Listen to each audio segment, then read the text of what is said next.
Hello and welcome to my YouTube channel Gyan under the sky guides. कैसे हैं आप सब? मेरा नाम है आकाश। तो आज हम एक और नया चैप्टर स्टार्ट करने जा रहे हैं जिसका नाम है force and laws of motion. बहुत ही ज़्यादा इंपॉर्टेंट चैप्टर है 9th क्लास का। तो एक एक चीज़ बड़ी बारीकी से पढ़नी है, बेस है एक तरीके से ये। बेसिकली अगर मैं फ़ोर्स की बात करूँ, इस वीडियो में हम टोटल फोर्स की ही बात करेंगे। नेक्स्ट वीडियोज़ में और टॉपिक्स को हम डिस्कस करेंगे। तो आज हम फोर्स से रिलेटेड चीज़ें पढ़ेंगे, फोर्स के बारे में जानेंगे। तो अगर मैं फोर्स की बात करूँ तो फोर्स का ये जो डेफिनेशन है हमारी, पुश और पुल, ये अभी तक हम देखते आए हैं, अपनी प्रीवियस क्लासेस में पढ़ते हैं। फोर्स इज़ अ पुश और पुल। लेकिन अब अगर मैं हायर क्लासेस की बात करूँ तो फोर्स की जो डेफिनेशन है वो ये हो सकती है, force is an external agent. एक एक्सटर्नल एजेंट है जो क्या काम कर रहा है, किसी भी ऑब्जेक्ट की शेप को चेंज कर रहा है, किसी भी ऑब्जेक्ट के साइज़ को चेंज कर रहा है और डायरेक्शन को चेंज कर रहा है। तो बेसिकली कहने का मतलब क्या है, फोर्स क्या है, एक एक्सटर्नल एजेंट है। क्या काम कर रहा है, किसी भी ऑब्जेक्ट की शेप को चेंज कर रहा है, साइज़ को चेंज कर रहा है, डायरेक्शन को चेंज कर रहा है। ठीक है। फोर्स एक वेक्टर क्वांटिटी है। वेक्टर क्वांटिटी की बात करूँ जिसमें मैग्नीट्यूड और डायरेक्शन दोनों की बात आती है। तो अभी हमने डेफिनेशन पढ़ी, force is an external agent that changes the shape, size and direction of any object. तो डायरेक्शन की बात करूँ, सपोज करो मुझे कोई गेट ओपन करना है तो मैं इधर की तरफ फोर्स लगा रहा हूँ, तो डायरेक्शन किधर की तरफ है, मेरी अपनी तरफ है। और अगर मुझे किसी गेट को बंद करना है तो मैं उधर की तरफ फोर्स लगाऊंगा, पुश करूँगा उस चीज़ को, तो डायरेक्शन किधर की तरफ है, इधर की तरफ है। तो कहने का मतलब यह है कि फोर्स के अंदर एक तो न्यूमेरिकल वैल्यू भी आ रही है और प्लस में डायरेक्शन की बात कर रहे हैं। इसलिए फोर्स कैसी क्वांटिटी है, वेक्टर क्वांटिटी है। यूनिट की बात करूँ, यूनिट क्या है, न्यूटन। ऐसा यूनिट की बात करूँ तो ऐसा यूनिट न्यूटन है इसकी। और अगर सीजीएस सिस्टम में बात करूँ तो सीजीएस सिस्टम में जो फोर्स की यूनिट होगी वो होगी डाइन। और 1 न्यूटन में हमारी 10⁵ डाइन्स होते हैं। ठीक है।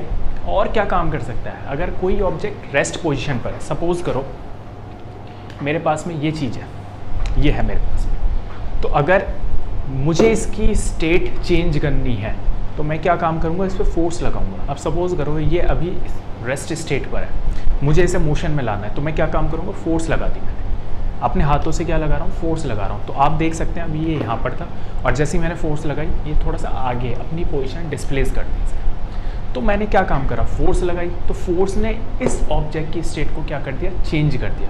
ऐसे ही अगर कोई भी ऑब्जेक्ट मोशन में है, यानी कि उसकी स्टेट किस में है, मोशन में, तो मैं उस स्टेट को किस में ला सकता हूँ, रेस्ट स्टेट में ला सकता हूँ। तो बेसिकली फोर्स का काम क्या है, फोर्स का काम यही है कि किसी भी ऑब्जेक्ट की स्टेट को वो चेंज कर सकता है। अगर कोई ऑब्जेक्ट रेस्ट पर है, रेस्ट स्टेट में है, तो उसे मोशन में ला सकता है। कोई ऑब्जेक्ट मोशन में है तो उसे रेस्ट स्टेट में ला सकता है। अगर मैं मैथमेटिकल टर्म की बात करूँ, मैथमेटिकल फॉर्मूले की बात करूँ, तो मैथमेटिकल फॉर्मूला फोर्स का होता है मास इनटू एक्सेलरेशन, जिसे हम F=m/a से डिनोट कर सकते हैं। फर्दर यहाँ से हमारी एक और यूनिट आ सकती है, मास की यूनिट होती है किलोग्राम और एक्सेलरेशन की यूनिट होती है मीटर/सेकंड²। तो इस तरीके से हम देख सकते हैं कि जो फोर्स की यूनिट होगी वो क्या होगी, किलोग्राम मीटर/सेकंड²। तो बेसिकली हमने फोर्स में क्या देखा, फोर्स पुश और पुल तो है, ये पुरानी क्लासेस में बात थी। लेकिन फोर्स क्या है, एक एक्सटर्नल एजेंट है जो किसी भी ऑब्जेक्ट की शेप को चेंज कर रहा है, साइज़ को चेंज कर रहा है, डायरेक्शन को चेंज कर रहा है। या कोई ऑब्जेक्ट रेस्ट स्टेट में है तो उसकी स्टेट को चेंज कर रहा है, रेस्ट से मोशन में ला रहा है, मोशन से रेस्ट में ला रहा है। यूनिट की बात करिए, ऐसा यूनिट होती है हमारी न्यूटन। और अगर मैं सीजीएस सिस्टम में बात करूँ, सीजीएस सिस्टम में फोर्स की जो यूनिट होती है वो होती है डाइन। और अगर 1 न्यूटन में डाइन की बात करूँ तो 1 न्यूटन में हमारे 10⁵ डाइन होते हैं। इस चीज़ को आप याद रखना। और मैथमेटिकल फॉर्मूला देखा हमने, force equals to mass into acceleration, F=m/a। और यहाँ से फर्दर एक हमारी और यूनिट आ जाती है जिसे हम कहते हैं किलोग्राम मीटर/सेकंड²। तो स्टूडेंट्स ये थी फोर्स की बात। आज की वीडियो में हमने देखा फोर्स से रिलेटेड सारी चीज़ें, फोर्स क्या है, यूनिट क्या होती है फोर्स की, उसका मैथमेटिकल टर्म क्या होता है।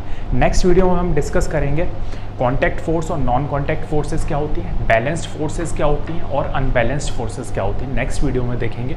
तो आशा करता हूँ आज की वीडियो पसंद आई होगी। अगर इस टॉपिक से कोई भी डाउट है, इस टॉपिक से रिलेटेड कोई भी आपके पास में डाउट है तो मुझे कमेंट सेक्शन में लिख देना।